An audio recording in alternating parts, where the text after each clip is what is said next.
যে কোনো দেশের ইতিহাস, সভ্যতা, সংস্কৃতির ওপর সেই দেশের ভৌগোলিক পরিবেশের একটা প্রভাব থাকে। ভারতবর্ষও তার ব্যতিক্রম নয়। ভারতবর্ষের ইতিহাস, সভ্যতা, সংস্কৃতির ওপর ভারতবর্ষের ভৌগোলিক পরিবেশের একটা গুরুত্বপূর্ণ প্রভাব আছে।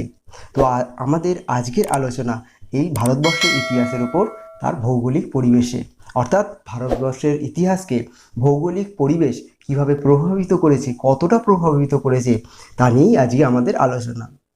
তো এখানে প্রসঙ্গত বলে রাখি যে ফরাসি দার্শনিক বোদা বলেছিলেন যে ভূগোল ও আবহাওয়া বিভিন্ন জাতির ভাগ্য নির্ধারণ করে।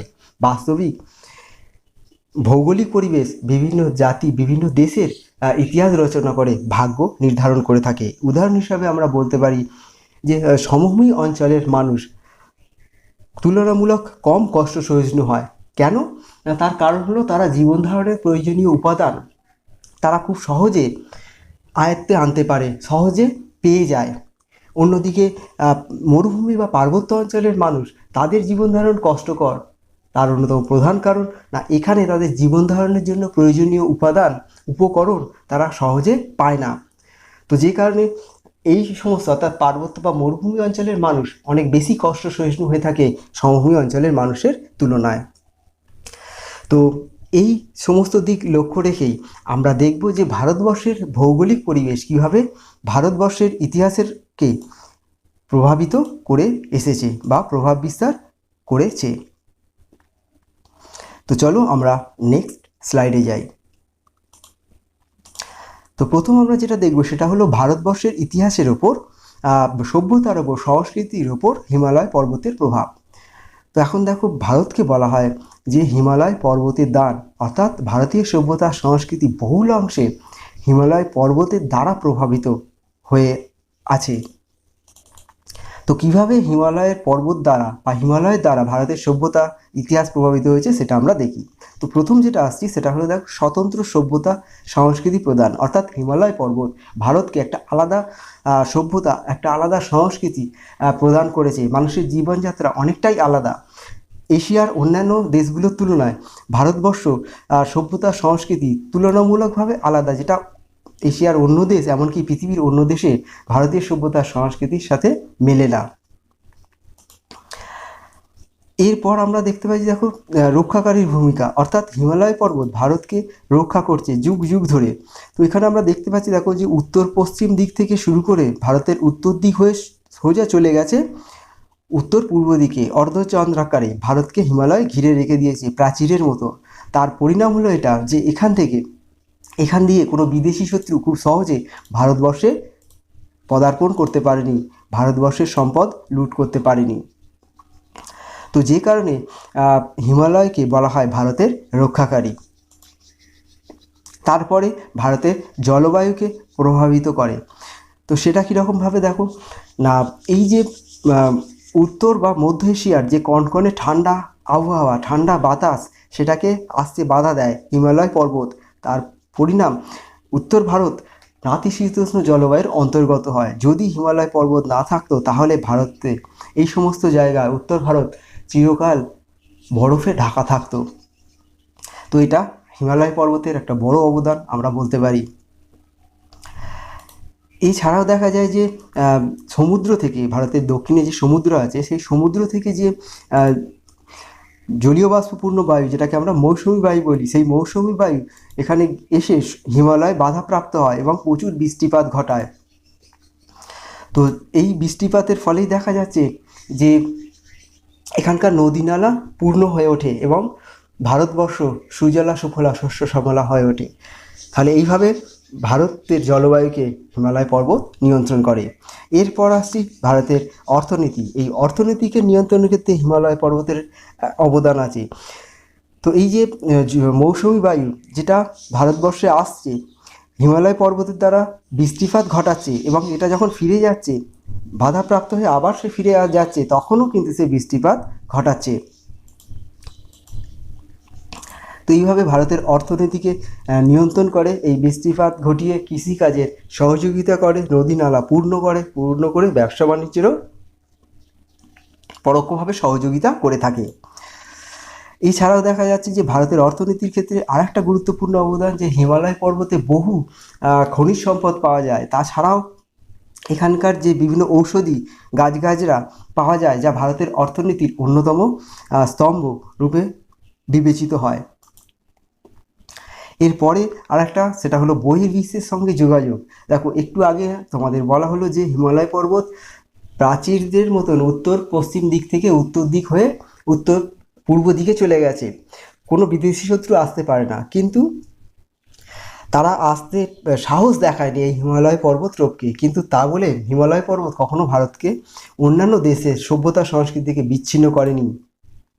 সেক্ষেত্রে দেখা যায় যে উত্তর পশ্চিম দিক থেকে বিভিন্ন যে খাইবার পথ আছে, সেই খাইবার গিরিপথগুলো দিয়ে বিদেশিরা ভারতবর্ষে এসেছে, এবং শক, হুন, কুষাণ, মোগল এই সমস্ত জাতি ভারতবর্ষে এসেছে। ভারতবর্ষের সভ্যতা সংস্কৃতির দ্বারা পরিপূর্ণ হয়েছে তারা, এবং ভারতবর্ষ পরিপুষ্ট হয়েছে তাদের দ্বারা। তো এইরকমভাবে এই সমস্ত গিরিপথ দিয়ে, খাইবার পাস দিয়ে বিদেশিরা ভারতবর্ষ এসেছে, বিদেশের সাথে ভারতের যোগাযোগ রক্ষিত হয়েছে। ফলে বিদেশি সভ্যতা সংস্কৃতির দ্বারা পরিপুষ্ট হয়ে ভারতের সভ্যতা সংস্কৃতি নিজেকে সমৃদ্ধ করেছে। এরপরে আসছি, সেটা হলো সমুদ্রের প্রভাব। দেখো, আমরা জানি যে হিমালয় পর্বত ভারতের উত্তর দিকে আছে, আর ভারতের দক্ষিণ দিকে অবস্থান করছে সমুদ্র। এখানে তিনটে সমুদ্র আমরা দেখতে পাই, আরব সাগর, ভারত মহাসাগর আর বঙ্গোপসাগর। তো এই তিনটে সমুদ্র থাকার কারণে দক্ষিণ দিক থেকে বিদেশি শত্রু কখনো ভারতবর্ষ আক্রমণের সাহস যোগায়নি, ইউরোপীয়রা আসার আগে পর্যন্ত অন্তত হয়নি এটা। তাহলে সমুদ্র ভারতকে কিন্তু রক্ষা করে এসেছে হিমালয় পর্বতের মতন। তারপর ধরো ব্যবসা বাণিজ্যের বিস্তার, যে এই সমুদ্র পথ ধরেই বৈদেশিক বাণিজ্য এশিয়া, ইউরোপ, অন্যান্য আফ্রিকা, অন্যান্য মহাদেশে বাণিজ্য সম্ভবপর হয়েছে এই সমুদ্র পথ ধরেই। ব্যবসা বাণিজ্য ছাড়াও দেখা যাচ্ছে যে, দেখো যে এই সমস্ত জায়গায় যে বহির্বিশ্বের সঙ্গে সম্পর্ক স্থাপন, অর্থাৎ সমুদ্র ধরেই, যেহেতু এদিকটা উত্তর দিকে হিমালয় অবস্থান করছে, তাই সমুদ্র পথ ধরে পৃথিবীর অন্যান্য দেশের সাথে যোগাযোগ রক্ষিত হয়েছে। বিশেষত দক্ষিণ পূর্ব এশিয়ার বিস্তীর্ণ অঞ্চলে দক্ষিণ ভারতের বিভিন্ন রাজারা তারা এখানে সাম্রাজ্য স্থাপন করেছে, ব্যবসায়িক যোগাযোগ স্থাপিত হয়েছে। এবং ভারতবর্ষে থেকে, মানে এই দক্ষিণ উপকূল থেকেই বা এই সমস্ত জায়গায় ভারতীয় সভ্যতার বিস্তার ঘটেছে, যেটাকে আমরা এক কথায় অখণ্ড ভারত বলতে পারি। তাহলে এটা সমুদ্রের দান। তারপর দেখো যে সমুদ্র কৃষির ওপরও প্রভাব ফেলে থাকে, কারণ আমরা দেখলাম যে মৌসুমি বায়ু যেটা সমুদ্র থেকে যায়, উৎপত্তি হয়, এবং ভারতবর্ষকে বলা হয় মৌসুমি বায়ুর দেশ। কারণ মৌসুমি বায়ু না থাকলে ভারতবর্ষের ইতিহাস, ভৌগোলিক পরিবেশ একটু অন্যরকম হতো। তো এই মৌসুমি বায়ুর কারণে ভারত শস্য শ্যামলা, সুজলা সুফলা হয়ে উঠেছে।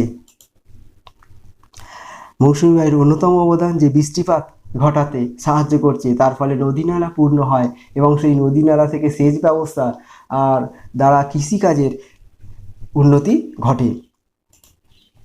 এরপরে আসছি, সেটা হলো বিন্ধ্য পর্বতের প্রভাব। বিন্ধ্য পর্বতমালা হলো অন্যতম প্রাচীন একটা পর্বত। এই পর্বতটা মূলত ভারতকে দ্বিখণ্ডিত করেছে। আমরা জানি যে বিন্ধ্য পর্বতমালা পূর্ব পশ্চিমে বিস্তার লাভ করেছে, আড়াআড়িভাবে ভারতকে দুটো ভাগে ভাগ করেছে, একটা আর্যাবর্ত আর একটা দাক্ষিণাত্য।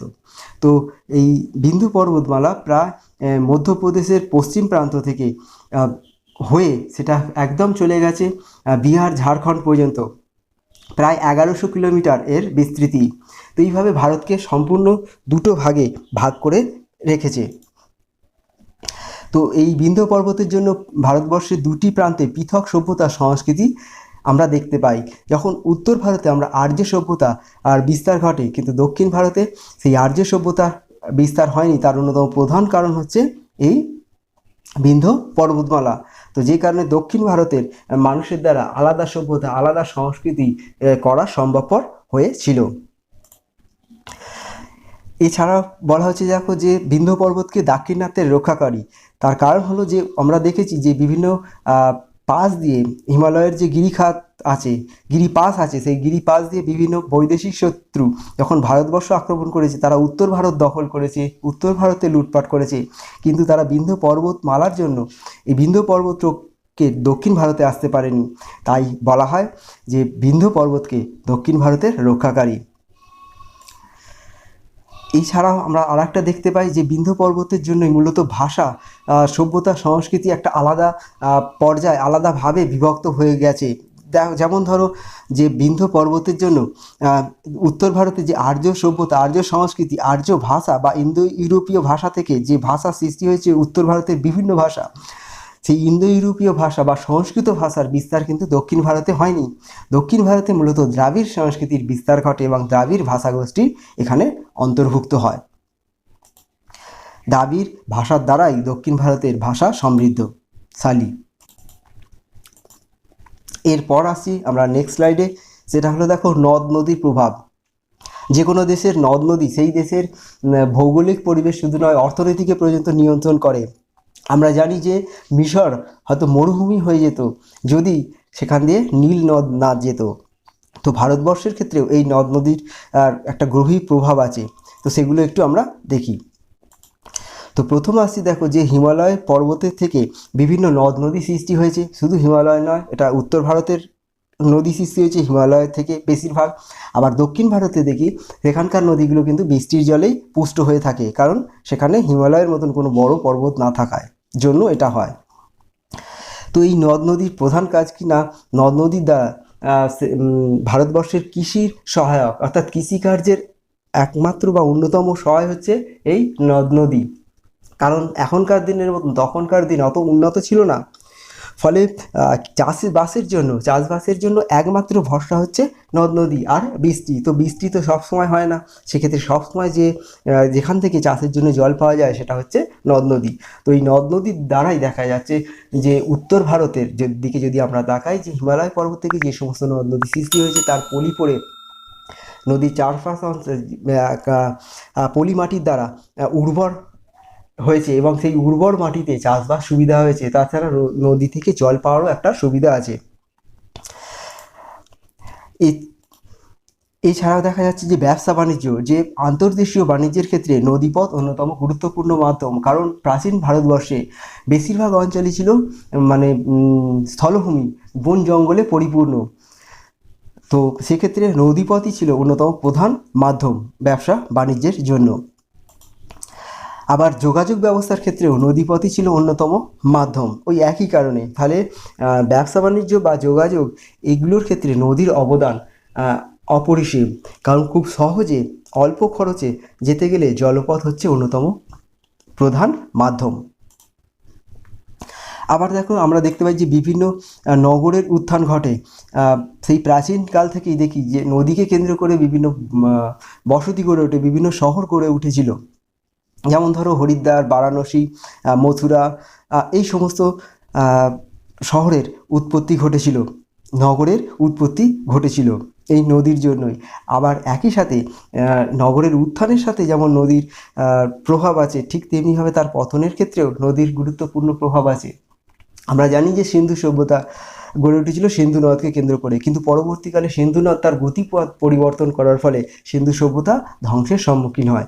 অর্থাৎ বিভিন্ন নদীকে কেন্দ্র করে যেমন বিভিন্ন নগরের উত্থান ঘটেছিল, ঠিক তেমনিভাবে সেই নদীগুলো যখন গতিপথ পরিবর্তন করে তখনই কিন্তু সেই নগরগুলো শ্রীহীন হয়ে পড়েছিল।